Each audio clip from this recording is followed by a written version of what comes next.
Hello, welcome to today's broadcast of Grafted In. I am Sherry Robes, and this is Jordan Long, and we are again sitting in for Pastors Dawn and Donna Long, and we are in the middle of a discussion of our celebration of Sukkot. We came to you last week discussing Sukkot, and what we talked to you about last week was the joy and celebration of what Sukkot is about. And this week we are going to come at a different angle, and we're going to get into dwelling in the presence of God. Mm-hmm. Sukkot is supposed to be a time of remembering when the children of Israel were traveling through the wilderness. And after they came out of Egypt, after they were redeemed from bondage, they had those the years where they were traveling through the desert. But they weren't just out there alone. Right. God was covering them. Right. And the rabbis teach that there was a spiritual sukkah that was over them. That it was God's glory, God's presence made a canopy over them. Right. It created a protection over them. Right. So they weren't just defenseless out in the desert. He went before them, he went behind them. It talks about, actually I'll go to the scripture and read it in Exodus chapter 13. Verse 21, the Lord went before them by day in the pillar of cloud to lead them along the way, and by night in a pillar of fire to give them light, that they might travel by day and by night. The pillar of cloud by day and the pillar of fire by night did not depart from before the people. And then in 14, we see that when they were at the Red Sea, when Pharaoh and his hosts were closing in on them, how in verse 19, the angel of God who went before the host of Israel moved and went behind them. And the pillar of cloud went from before them and stood behind them, coming between the host of Egypt and the host of Israel. It was a cloud and darkness to the Egyptians, but it gave light by night to the Israelites, and the one host did not come near the other all night. So there's an example of God's protection over them as they even as they're traveling through the wilderness, even as they're encountering difficulties, they weren't doing it alone. Right, exactly. He was always with them. He was always with them, and he was always doing, in some way, protecting them. Right. And even that didn't even stop after their disobedience, and he was faithful to them through all those 40 years where they were wandering in the wilderness. Right. He still protected them. Their shoes didn't wear out. Yeah. They had food provided for them. So it's like a way of us reminding ourselves that no matter what's going on in the world around us, we're always Right. covered, we're always protected. He's always there with us. Right. And in the midst of this celebration of Sukkot that we're in, like I was saying before, last week we talked about the joy and the celebration of it. And coming out of, we're coming to the end of the fall feasts. Right. And where we're experiencing the joy and the celebration during this time, but then it's the remembrance of, like you were saying, him covering us, being that canopy over us.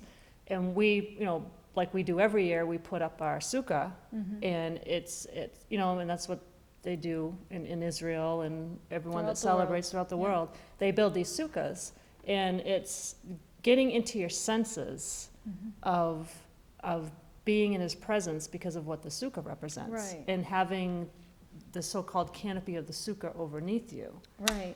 And it talks about that in the Bible, that we're to actually dwell in the sukkahs. Right. And they'll eat all their meals out in the sukkah. Yeah. They actually pretty much make it like their home. Right, They'll yeah. move all their furniture out Yeah. there. Everything is done in the sukkah during Sukkot.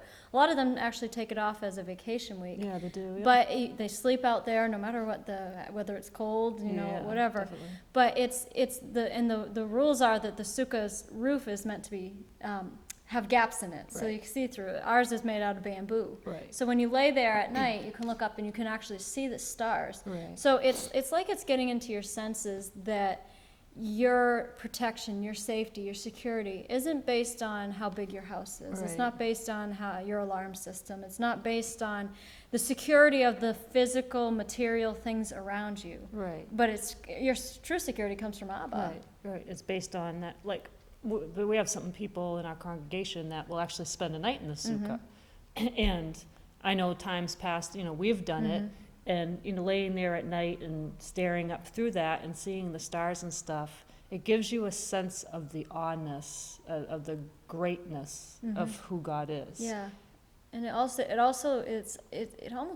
it's almost like a means of drawing closer to Abba. It is, yeah, it is definitely. And like you're saying, it's getting that, because think about, when you're in a sukkah, I mean, you're outside, Yeah. and you just, And there's only walls on 3 sides. exactly, there's an opening on one. You don't really have a so-called roof over you, because Right. like ours is made out of bamboo, and you can see through it and Yeah, stuff. so rain can So come technically, through it. rain Yeah. could come through it, wind and stuff. The wind can, well, we've had years when the wind has blown our sukkah across the yard. That's so true, it's, yeah, it's a, yeah. it's a very, it's a movable, I mean, it's like a tent. kind of. Right, so you're kind of like, so to speak, out in the elements, Yeah, where it kind of it kind of puts you in that place where you get the realization that, yeah, you know what, God is ultimately our only source. right, You know, like you're saying, you don't have, you know, that your protection isn't in your house. right, It isn't in, you know, being in your home, or any of the material things that may be around you Right. to give you that protection. yeah,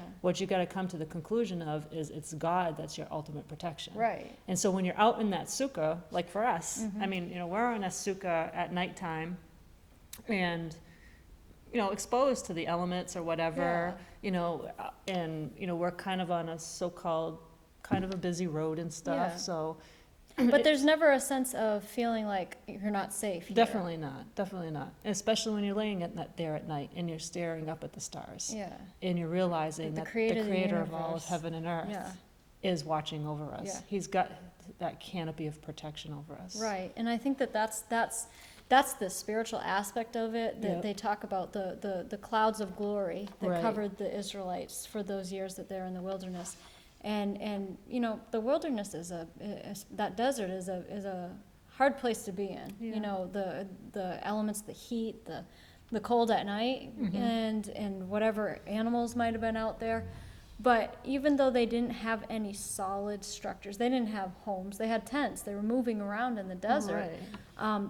But there was never any cases of them being harmed by the elements. It's No. like in was it Psalm 121, where it talks about how he keeps us day and night, and the sun will not smite you by day, the Mhm. moon will not smite you by night. Right. But it's because he's our protector. Right. It's not based on whether we live in America. It's not based whether we live in Haiti. It's not based Doesn't on matter what. where you would live in the world. Doesn't matter where you You live. could be in the worst neighborhood in the worst city of the world. Yeah. And if you know who your source of protection is, Right. you know, we hear all the time, like, you know, when you're in the center of God's perfect will, you'll Yeah. always be protected. That's right. The safest place to be Safest place, is in the right. center of His will. So, and we have a lot of people who ask us that when we go to Israel. Right. And you had somebody ask you that about taking your daughter. She was Right. what, 2 months 2 old months old, yeah. at the time. And, you know, they say, is it safe to be going to Israel? Is it safe to be bringing your children to Israel? It's like, well, you know, if God can't protect us in His own land, amongst His chosen people, He can't protect us anywhere. No, Okay, no. I mean, you're safer in Israel if that's where He wants you to be than you are walking down the streets of Fitchburg, Fitchburg, definitely. if that's not where He wants you to Exactly, be. definitely. You know, so when we talk about everything, it's all people like to look at the material realm as their source of protection and grab onto these things. Well, I have 5 locks on my door. I Yeah. have the best alarm system. You know how easy that is to override. If you don't have, what does it say? If the Lord does not keep the city, the watchmen wake in vain. Right. But what it's all about is about coming into, like we were talking about through these feasts, coming closer to Abba, to the place where He's the one who's covering us. Right. It's like that picture of the eagle with her Yes, babies that right, when they're learning to when they're learning to fly, Yeah. and how, you know, she'll push them out of the nest because they got to start learning how to fly, but then she'll She swoop comes down and and pick swoops them up, underneath them. and she'll cover them with her wings. You know, Right. it talks about that in Psalm 91, how He covers us with His feathers, and under His wings we trust and find refuge. Right. You know, so it's that same picture. Right, and what do we know? Psalm 91 is like the protection psalm. Right. And how does it start out? He who dwells in the secret place of the Right. Most High. And that's the whole thing about Sukkot and being in the Sukkah, dwelling in it Right. and dwelling in His presence. Yeah. So when you're dwelling in the presence of the Most High, you're dwelling in everything of who He is and what He does for us. Right. Where it's protection, prosperity, divine health, all of that. Right. And Psalm 91, I mean, that's a very good Picture of it. protection right there Yeah. throughout the whole psalm. It is. And in verse 2, it talks about saying of the Lord, He is my refuge, my fortress, my God. On Him I lean and rely, and in Him I confidently trust. Then he will deliver you from the snare of the fowler and from the deadly pestilence. Then he will cover you with his pinions, and under his wings shall you trust and find refuge.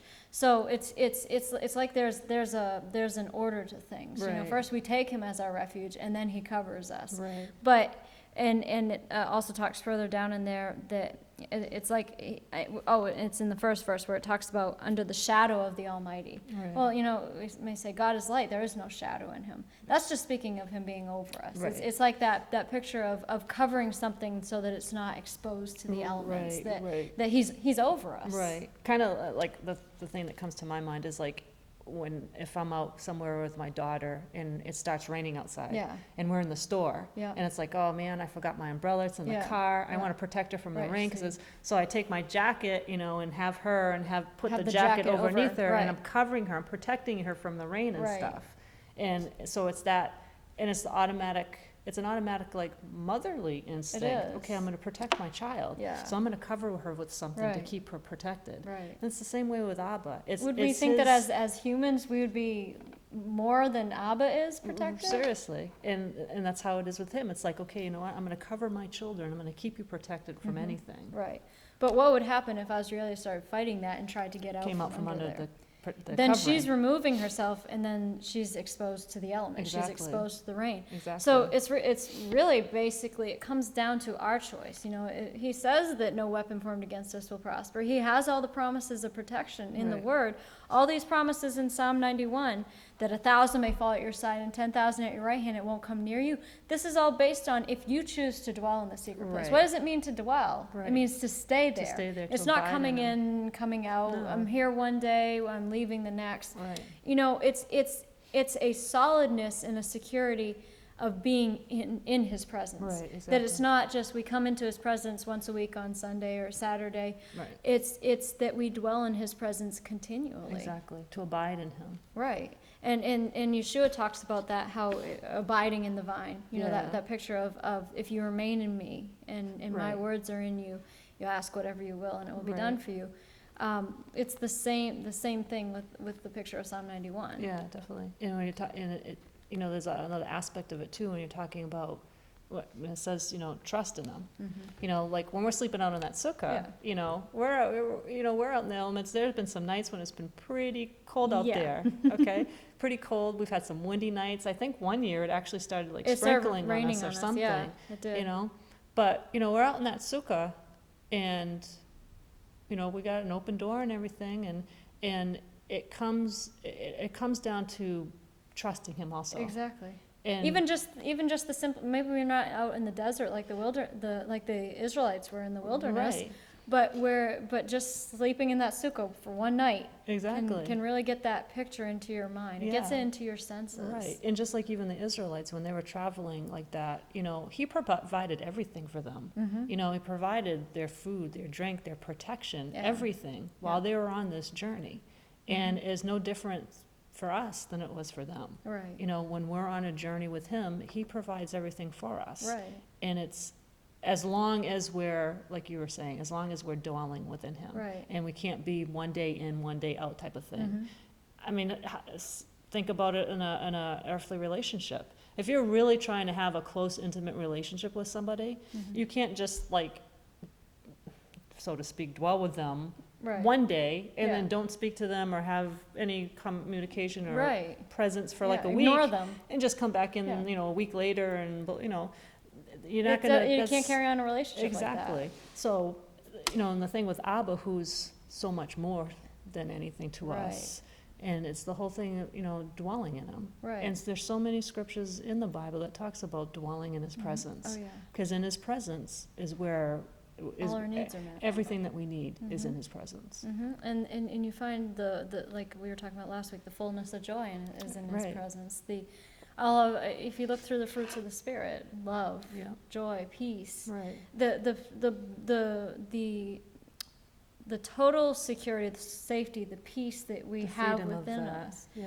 It comes from knowing who's covering us. It comes from Exactly. knowing who's over us, who's protecting us. Right, yeah. Just like we were saying about how there was that freedom and celebrating and in the joy and stuff. Yes.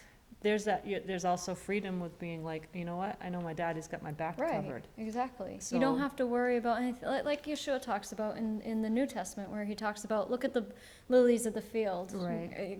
Abba clothes them. Yep. Look at the birds. They're not worried about where What their they're next gonna meal do. is coming from. Exactly, yeah. So if he clothes the lilies, if he feeds the birds, how much more will he take care of us? Exactly. If we His trust him children. to. We're his Right. children. Exactly. And even when he talks about the goodness of Abba, and how if an earthly father, if his son asks for a fish, will you give him a stone? Right. A lot of people, I think, have turned Abba into something that he's not, you know, and that you never know what God's going to do, that he may one day decide he's upset with you and put cancer on you, put, you know, some Or evil it's thing up there on you. judging what you did or something. Right. And he's this mean, angry God. Right. And it's the it's not- complete it opposite. is. It's the furthest thing from that. He's a father. Exactly. And granted, for some people, the word father might not have a good Right. connotation, but it's just the picture that he's like any loving parent. That he wants the best for his children. He wants to see us following him, and he's always there beside us, holding our hand, helping us along on our journey, if we'll just let go and trust him. Exactly. You know, we can't be trying to fight and do things on our own and saying, I can take care of myself and I don't need anybody to help me and stuff like that. Yeah. And that's where we mess up. It is. Right. And you know, there's a bumper sticker out that said, God's my co-pilot. Yeah. And that is like the worst thing that I could think of. You know, Yeah. I mean, he's not my co-pilot, he's my pilot. Exactly. You know, he's the one who has the controls, or he should. He's Right. the one who should be directing our lives. And the things that he's telling us to do, it's not because he's trying to put us under law. He's not trying to, even in us celebrating the festivals, a lot of people say, oh, you're going back under law. Yeah. It has nothing to do Or with they going say, back. well, that's Jewish. It's not. It's God. It's not Jewish God, feasts. God It is says the one. in it, It's God's God's appointed feast. feast. It's for everyone. It's not just for Jewish people. It's for everyone. Right. It's as grafted in believers, as believers in Yeshua, we're grafted into the root. So we're brought into the family. Right. You know, it says that we keep coming back to that scripture. You do not support the root, but the root supports you. So when we're grafted into the family of God, when we're brought into His covenant people, we want to find out how they celebrate, how they Exactly. interact, and I know that they may not have the knowledge of Yeshua like we do, Right. but we can still glean a lot from them. Yeah, definitely. And even just the celebration of Sukkot. I mean, Yeshua was born during Sukkot. You know, we've talked about that Right. many times during the broadcast, how he was not born in December, it was not Christmas. Right. It was during the Feast of Feast of Tabernacles, Tabernacles. because in John 1 it talks about how he tabernacled, the Word became flesh and tabernacled among us. Right. So in the midst of this celebration of the joy and of dwelling in His presence, we have the ultimate example of His presence dwelling in our midst. Right, You know, that definitely. Yeshua came to the earth on this time, in this in this time. time, right. And so for us as a congregation, that's one of the things we celebrate during this time. Right. One of the years that you saw some clips of it last week on the broadcast, we had visitors come to the sukkah. Remember that? Right, yeah, Where yeah. it was, we were focusing on everyone around Yeshua's birth. You know, Yes. and hearing it, like how would they have heard it from their perspective? You know, Right. what did Simeon think? What did Joseph Right, think? yeah. You know, and it kind of gets it into our senses, more so than Christmas with all its presents, and there's so much other stuff. Commercialism and Yes, there's so everything much with it. around Right. Christmas that you kind of lose sight of the Christ that you're Exactly. supposed to be celebrating. Exactly. But during Sukkot, it's a special time of remembering that, not Right. only of His covering, His protection, His presence in our midst, like the Israelites in the desert, but His presence in our midst in sending Yeshua. Right. It's the time when the King of Kings came. Right. And we were talking back during Rosh Hashanah about the King is in the field. Yes. And this is the time when He came. He Right. came into this earth. Also, this year is more significant, I think, than other years, Yeah, because definitely. I think we had talked about a few broadcasts ago that the second of the blood moons occurs Right. during this Sukkot. Yes. There's 4 blood moons. The first one was this last Passover. Passover. This Sukkot, the coming Passover and the following Sukkot of Right. 2015. So we're in the midst of very serious times. You know, there's a Exactly. lot going on in the world just from what happened just after the last blood moon. Definitely. I mean, things are heating up, Mhm. and it will be interesting to see what starts happening as things progress. But the whole point of Psalm 91 is for us who are living in these dangerous times. Exactly. There are all kinds of things going on in the world around Exactly. us. I mean, bizarre things Yeah. that you would never have heard of in past years, Right. you know. And it's escalating. It's of all escalating. the stuff I mean, that you hear the whole thing that they're talking about Ebola. Ebola You know, virus the and Ebola all- virus, the yeah. ISIS, and it's just like the world is falling apart around us. Mhm. But we as believers, as children of God, we're meant to be lights in the darkness. We're meant to be representatives of God. We're not supposed to be succumbing to all the same things that the world around is. No, But definitely just like the children of Israel when they were in Egypt, there was light in the land of Goshen. Yeah. And when all those plagues were happening in Egypt, they were protected because God was over them, Exactly. covering them, Exactly. because they received him as their protector. So I think that that's like on a serious aspect, a lot of what we're focusing on in this Sukkot season that we're in Right. is really taking into our the very fiber of our being and ingraining it in our hearts that we need his protection more Right. than ever. Because God, he's giving us signs that, you know, things are happening, Right. and things are, you know, we're in the end of days. Yeah. We're not in the end of time, we're in the end of days. Yeah. And for whosoever will, that will turn to him Right. as their protector, as his, you know, as him as their protector. Right. Whoever will turn to him, he'll take care of everything and cover us. Right. And the significance, like you said, of these blood moons. Yeah. I mean, there, you know, the Bible says there will be signs in the skies. And it says that before the day of the Lord comes, the sun will be turned to darkness and the moon to blood. Yeah. And these are the signs around us. It's like he's trying to get it before our eyes. He's saying, wake up. There's Right. something that's about to happen. Another aspect of such a loving God. Yeah. And exactly. And because if he wasn't loving, if he was just looking out there looking to judge, Oh, okay, just go ahead and ride your bike off that cliff. I don't care, but that's not how that's he not is. who he is. That's not his nature. At all. And I think that a lot of people misrepresent God and say that. Exactly. But Sukkot is the time when we get it into our senses that he is our hiding place. Right. He is the one who's over us, protecting us, trying to keep us from all harm if we let him. Right, You know, exactly. if we take it, if we're lining up our words.